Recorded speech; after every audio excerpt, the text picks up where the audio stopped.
샬롬 샬롬 샬롬 샬롬 샬롬. 하나님 사랑합니다. 여러분 주 안에서 사랑합니다. 오늘 지금 고난주간을 가고 있습니다. 종려주일이 지나고 이제 이틀째 고난주간을 가고 있습니다. 누가복음 19장 28절에서 44절 말씀 우리 함께 교독했죠. 제목은 주님의 눈물입니다. 예수께서 여러분들 평소에 많이 웃으셨을까요? 아니면 우셨을까요? 신약성경에 예수님이 웃으셨다는 말은 한 번도 나오지 않았지만 우셨다는 말은 3번 나옵니다. 그것으로 미루어 예수님은 주로 웃으셨을 것이다. 그렇죠? 종교 지도자들이 예수님을 가리켜서 먹기를 탐하고 포도주를 즐기는 사람이요 세리와 죄인의 친구다. 누가복음 7장 34절에 보면 말씀합니다. 예수님은 아주 밝고 온화한 모습으로 소외되거나 연약한 자들에게 다가가셔서 위로하시고 고쳐주셨어요. 주로 웃으셨으니 새삼스럽게 예수께서 웃으셨다라고 기록할 이유가 없었을 것입니다. 그런 예수께서 우셨다면 이것은 아주 특별한 것이었기에 성경 기자들이 주목을 합니다. 첫 번째 우신 것은 나사렛 무덤을 방문하셨을 때죠. 요한복음 11장 35절에. 두 번째는 본문에 나온 대로 예루살렘에 입성하실 때입니다. 자기가 당할 고통을 생각하여 두렵거나 슬퍼서 오신 것은 아니시죠. 유대인들의 영안이 어두워 화평하게 하러 오신 예수님을 알아보지 못하고 영접하지 않았기 때문에. 세 번째는 겟세마네 동산에서 기도하실 때 우셨죠. 히브리서 5장 7절에 보면 그는 육체에 계실 때 자기를 죽음에서 능히 구원하실 이에게 뭐라 그래요? 심한 통곡과 눈물로 간구와 소원을 올렸고 그의 경건하심으로 말미암아 들으심을 얻었느니라 이렇게 증거하고 있습니다. 심한 통곡과 눈물로 간구와 소원을 올렸고 그의 경건하심으로 말미암아 들으심을 얻었느니라. 겟세마네 동산에서 올리브 나무들이 굉장히 많다고 그래요. 특히 주목을 끄는 나무. 우리 주로 전에도 우리 사진 본 적 있어요. 이 올리브 나무가 2000살이 넘은 그런 올리브 나무가 사진에 나와 있습니다. 그렇다면 예수님의 통곡 소리를 그 나무는 듣지 않았을까 추정합니다. 종려주일에는 그 십자가를 지시기 위해서 예루살렘으로 입성하신 예수님을 기념하는 날 종려주일 지난 주일이죠. 많은 사람들이 종려나무 잎사귀를 길에 펴거나 들고 예수님을 환영한 데서 종려주일이라는 이름이 나왔어요. 종려나무 그것을 들고 흔든 그런 역사.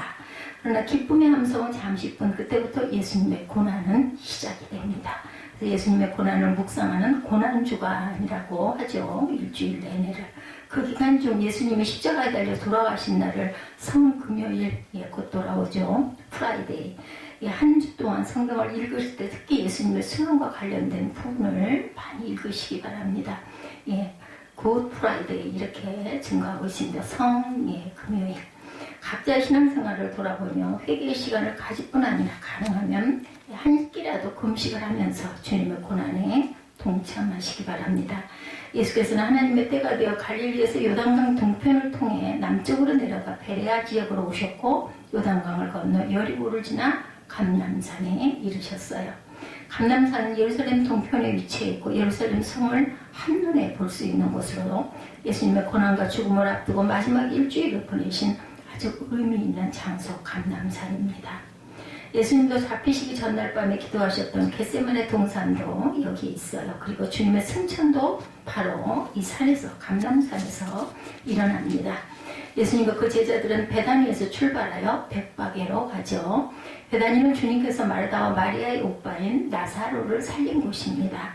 예수님은 벳바게에서 나귀를 구하시죠. 그래서 6월절이 되면 팔레스타인 지역뿐만 아니라 소아시아나 북아프리카 등지에서 몰려든 디아스포라 유대인들로 인해서 예루살렘은 인산인해를 이룬다고 해요. 예루살렘 주민들은 이번 6월절에 예수님이 오지 않을까 궁금해했고 산헤드린 공회에서는 예수님을 체포하기 위해서 공개 수배령을 내립니다. 요한복음 11장 55절에서 17절에 증거합니다. 어둠의 영으로 덮인 예루살렘에 유대인의 왕으로 입성하시는 주님의 결연한 모습은 긴장감마저 느끼겠어요. 그러나 예수님은 단순히 순례자로 오는 것이 아니라 왕으로 입성을 하시죠. 그의 생애의 마지막 주간이었고 사역을 마무리 짓는 중대한 시점에 전에 있던 그러한 그 방문과 다른 점이 있다면 누구나 알 수 있게, 볼 수 있게, 들을 수 있게 성으로 들어가셨다라는 이야기입니다. 예수님의 구속 드라마의 하이라이트는 십자가의 죽음과 부활 사건이죠.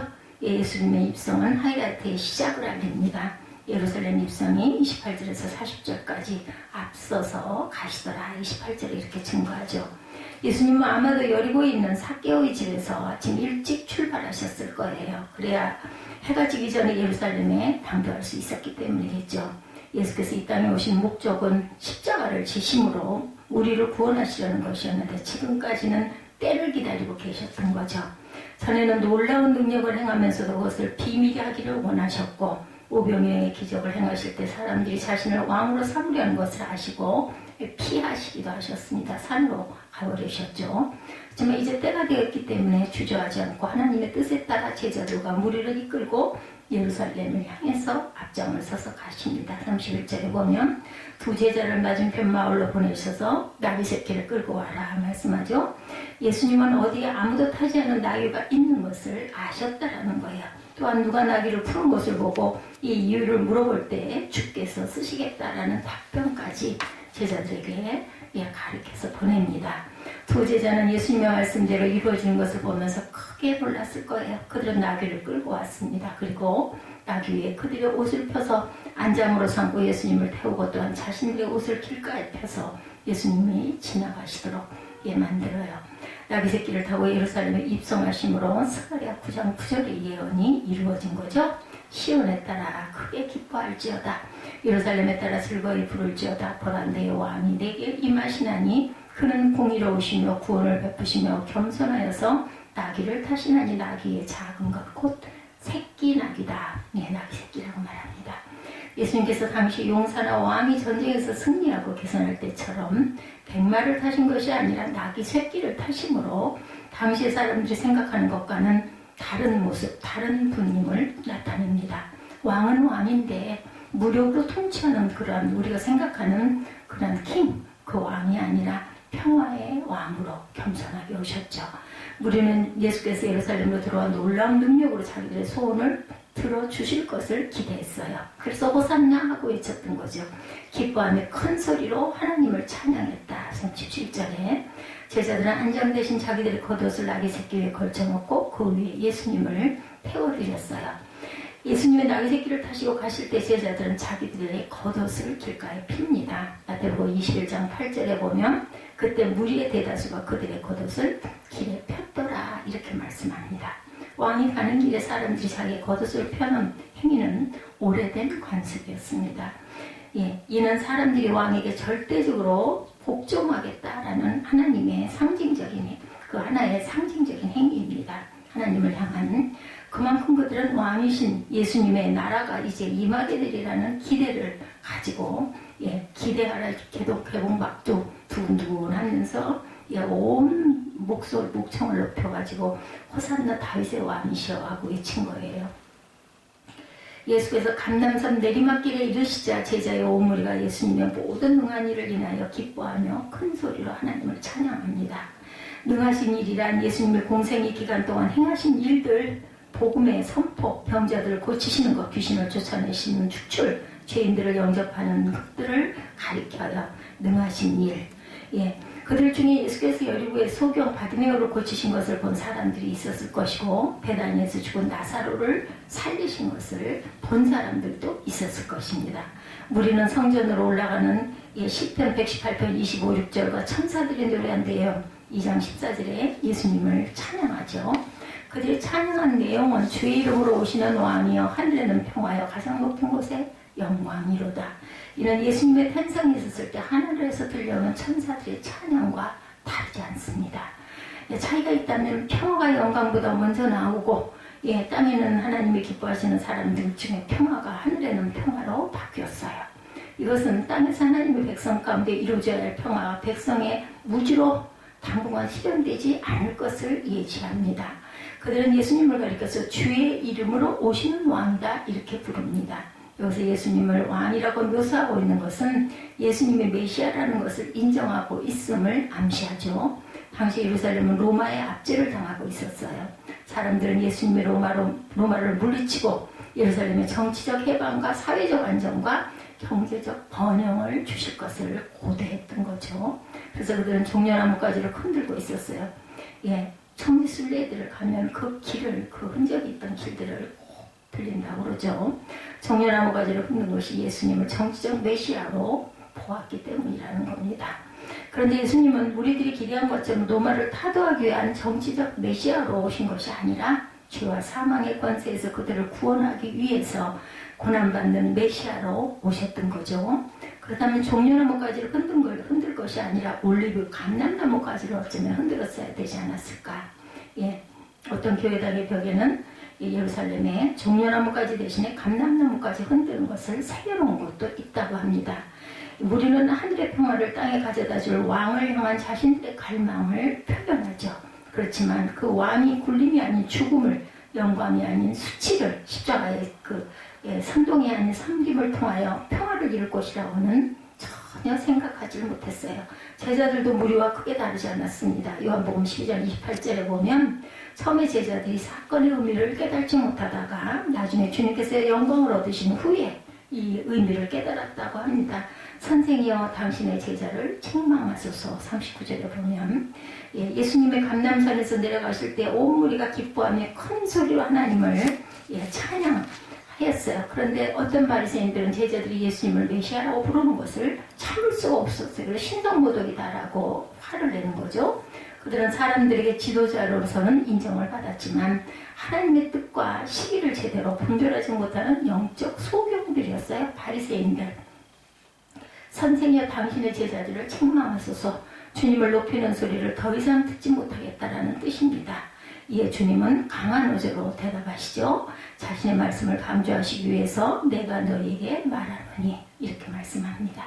만일 이 사람들이 침묵하면 돌들이 소리를 지를 것이다. 여러분 무슨 뜻입니까?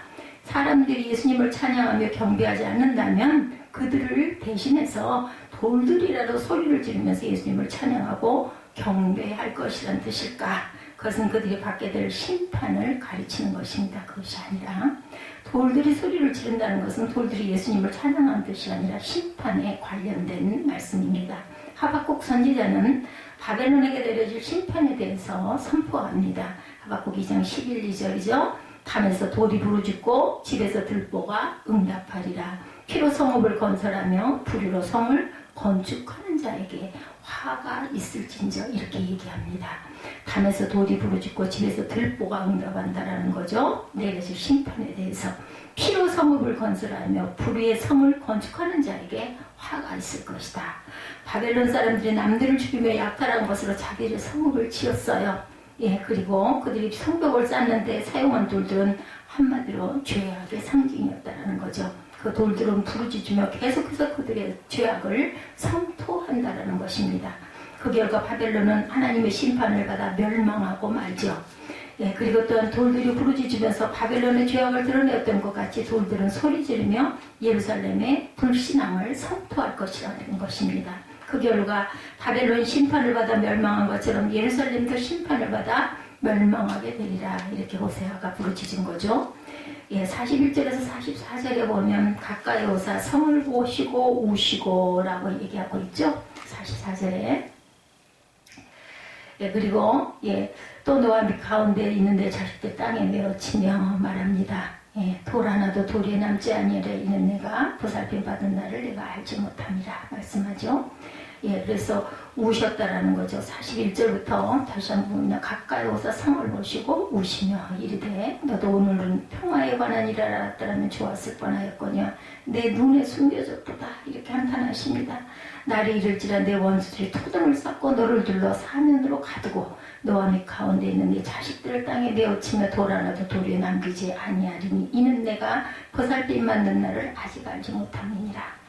예. 눈물을 보이신 41절 가까이 오사 성을 보고 우시고 600년 전 예레미야 선지자가 예루살렘을 향하여 애통한 적이 있죠.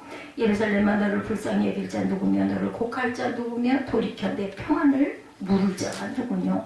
여호와께서 가라사대 내가 나를 버렸고 내게 물러갔으므로 내게로 내 손을 펴서 너를 멸하였노니 이는 내가 뜻을 돌이키기에 염증이 났다. 예레미야 15장 5, 6절입니다. 예수님을 통한 하나님의 구원과 사랑을 거부하는 그러한 예루살렘을 향하여 주님도 예레미야처럼 안타까워하셨어요. 예수께서 나귀 새끼를 타시고 감람산에서 내려오시다가 예루살렘 성을 보시고 우셨죠. 예수님 우셨다는 그 기사는 누가복음에만 나옵니다.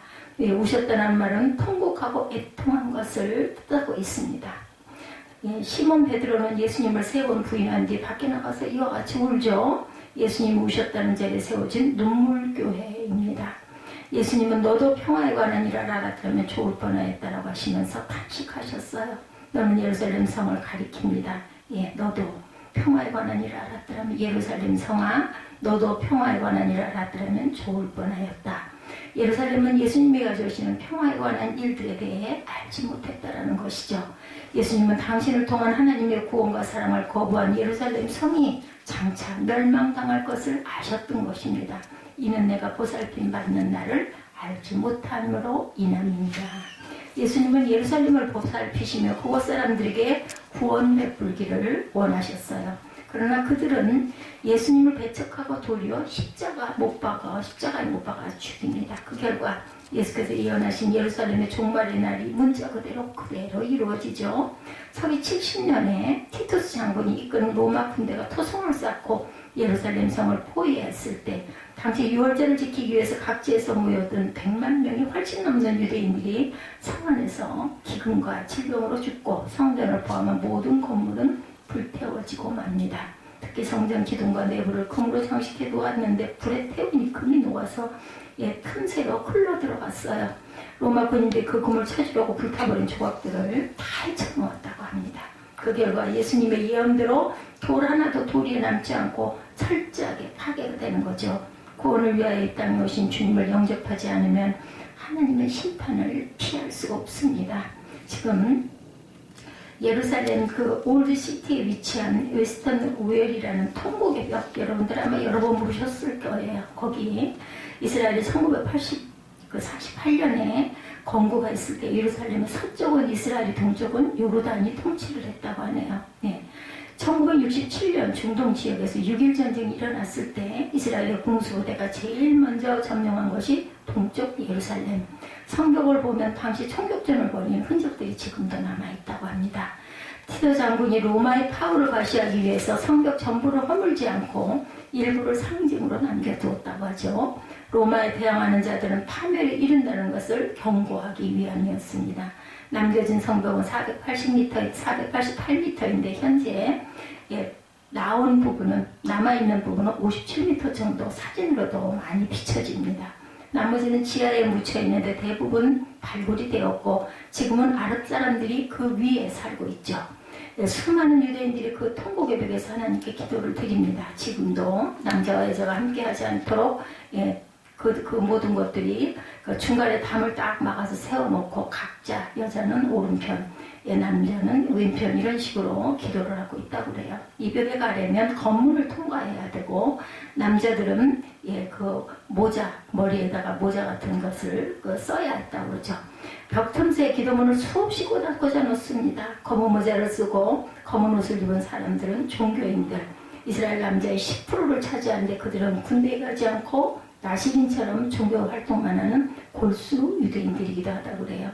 예루살렘이 멸망을 당한 것은 예수님을 통하여 하나님 나라가 도래했을 때 유대인들이 다르게 반응을 보이지 않았다라는 거죠. 여기 있어요. 종교 행위만 반복했을 뿐 하나님의 원하시는 열매를 제대로 거두지 못했기 때문이라고 그러죠. 장차 하나님의 진노 가운데 예루살렘이 멸망할 것을 아시고 이렇게 예수님은 우신 거죠. 우리에게도 이런 눈물이 반드시 있어야 할 줄로 믿습니다. 복음을 거절하는 자들을 향하여 애통해야 된다는 거죠. 불신의 세상에 대해서, 불신의 이웃에 대해서, 불신의 가족에 대해서 우리는 마음 아파하고 울어야 되는 것이 또한 우리의 책임. 되도록이면 그들을 돌이키려고 노력해야 합니다. 기도해야 되죠. 또한 믿지 않음을 결국 파멸과 심판을 당하기 때문임을 안타까워해야 합니다. 우리도 함부로 절대로 장담할 것은 없어요. 지금 우리가 예수를 믿지만 우리 마음이 바람의 물결 같기 때문에 항상 예배하고 온갖 종교적 행위가 이루어진다 할지라도 교회에 하나님이 계시지 않을 수도 있다는 것. 만일 교회가 예수님을 주님으로 고백하며 참되게 예배하지 않는다면 주님 보시기에 공허한 장소가 될 수 있음을 기억하고 언제나 깨어서 영과 진리로 하나님을 섬기고 예배해야 합니다. 우리의 종료주간, 종료주일을 맞아서 우리의 자선관, 그러면 어떻게 해야 할까? 주님을 가장 먼저 알아야 되겠죠? 우리가 예수님의 제자로 섬기려면 그분이 누구신지, 그분의 뜻이 어디에 있는지, 그분의 삶이 어떠하셨는지, 평소의 모습이 어떠셨는지를 우리는 묵상하고 알아야 됩니다. 예수님의 예루살렘 입성은 당신이 누구신지를 보여주는 그런 모습이었었죠. 세상의 왕들은 자신의 위엄과 영광을 과시하기 위해서 말이나 병거를 타고 개선 행진을 하지만 예수님은 그것도 낙이 새끼를 타고 예루살렘에 돌아가셨어요. 그리고 예수님은 십자가의 죽음시로 하나님과 인간 사이의 화목을 이루신 평화의 왕으로 오셨던 거죠. 겸손으로 나귀를 새끼를 그것도 타고 더욱 겸손한 모습을 보이신 예수님을 향해서 무리들은 호산나를 외쳤죠. 호산나는 구원해 주옵소서, Save Us죠. 물론 예수님은 무력으로 로마를 제압하고 유다를 해방시키기에 오시지 않았습니다. 예수님은 평화의 왕으로 구원자로 하나님과 우리 사이의 중보자로 오신 것이 맞아요. 우리가 알아야 할 것들이 바로 이런 것들이죠. 왜 우리가 예수님을 그렇게 열정적으로 무리들이 환영했을까? 우리가 알아야 할 것. 무엇일까? 첫째는 주님을 알아야 되고, 또한 우리가 알아야 될 것은 그분이 자기의 문제를 해결해 줄 것을 기대했기 때문이죠. 그러나 예수께서는 하나님의 뜻을 이루는 것이 생애의 목표였고, 그것을 이루기 위해서 최선을 다하셨습니다. 어떻게 보면 가장 큰 그림이죠. 우리는 눈앞의 것들을 염려하고 근심하면서 삽니다. 그리고 내가 기도했을 때 내 기도가 이루어지면 기뻐하고, 기도했더니 이렇게 응답하셨더라고. 그것이 아닐 때는 마음이 시험이 들기도 하고 시무룩해지기도 합니다. 하나님은 큰 그림을 그리고 계셨다는 것. 우리가 때로는 주님을 위한 열정이라고 하면서 자신의 이름과 자신의 민족과 목적을 위한 열정에 사로잡혀 있을 수도 있습니다. 주님이 기뻐하시는 열정은 하나님의 뜻을 깨닫고 그 뜻을 이루는 데 동참하는 것.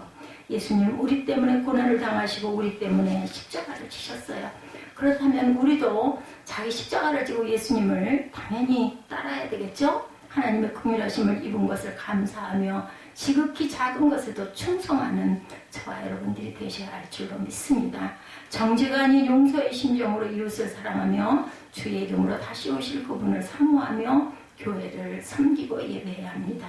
세 번째, 우리 사명을 깨달아 알아야 되겠다.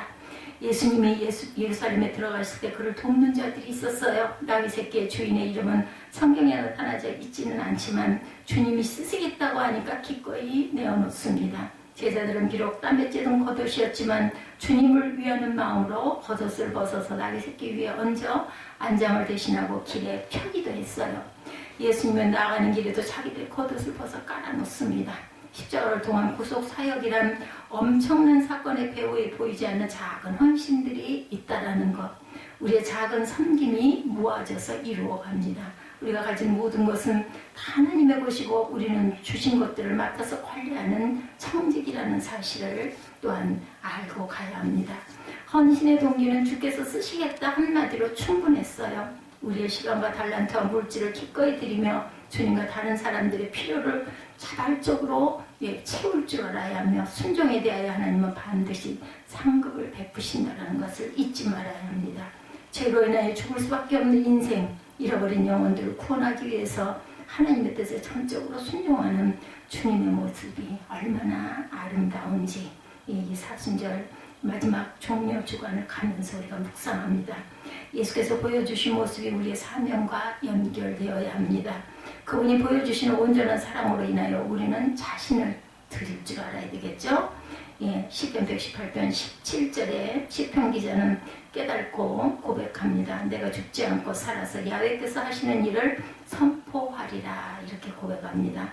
나를 살려주신 하나님의 의뢰를 잊지 않고 생명 있는 동안 하나님의 크신 은총을 세상에 증거하겠다라는 거죠. 우리의 부족한 연약, 무지와 허물에도 불구하고 우리를 택하시고 예수님의 보혈로 구원해 주시고 성령으로 인치신 하나님의 은혜를 깨달은 성도들은 예수 그리스도를 증거하는 삶을 살아갑니다. 한 심령이 천하보다 귀하다. 말씀하자 한 영혼이 천하보다 귀하다. 아직도 구원받지 못하는 우리 형제자매를 위하여 구원받았다고 하면서도 온전치 않은 우리의 마음을 위하여 우리가 울고 기도해야 되겠죠. 남과 북이 복음으로 통일되는 그날을 바라보며 북녘에 사는 동포들로 인하여 울어야 하고 예수님의 발자취와 숨결이 남아있는 예루살렘에 예수님을 믿는 그러한 숫자들이 점차 늘고 있다지만 그 여전히 예수님을 믿지 않는 유대인들과 아랍인들이 대부분을 차지하고 있다고 하죠. 그래서 유대인들 전도하기가 가장 어렵다. 이스라엘에 가면 이런 이야기를 합니다. 그 땅의 주민들이 예수님을 믿으며 예배가 회복되는 날이 속히 오도록 기도해야 합니다. 우리 종료 주간 이 아침 우리 각자를, 우리 가정을, 우리 교회를, 그런 또한 우리 나라 이 코로나 19로 인한 여러 가지 어려움을 바라보고 또 세계를 위해서 모든 교회들을 위해서 우리가 기도해야 되겠고, 이 모든 모습을 보신 예수님은 오늘 이 아침에는 웃으실까요? 우실까요? 여러분들, 십자가의 길은 고난의 길, 하나님의 영광을 위한 길, 우리의 구원을 위한 길, 우리의 주님의 입성은 초라한 입성이었습니다. 그분이 타신 것은 나귀 새끼였고 금정식이 된 안장되신 제자들의 땀에 젖은 겉옷이 나귀 등에 깔려있을 뿐이었죠. 그러나 예수는 십자가의 죽음을 거쳐 부활의 승리를 보여주십니다. 부활절이 며칠 안 남았죠? 우리가 살고 있는 이 시대도 영적으로 또한 어두워져가는 시대, 마귀는 아주 교묘한 방법으로 믿는 자들이라 할지라도 넘어뜨리려고 호시탐탐 틈을 타죠. 영의 눈을 떠서 주님을 바라보고 그분께 순종할 준비를 할 때 우리는 주님이 주시는 평화를 체험합니다. 우리가 고난주간을 맞이해서 그동안 주님을 제대로 따르지 못하였던 것을 다시 한번 회개하며 주님을 따르고 그로 인한 주님의 위로와 평안을 체험하시고 더욱더 순종의 결단과 찬양을 높이 올려드리는 저 여러분들이 되시기를 주님의 이름으로 축복합니다. 기도하시겠습니다.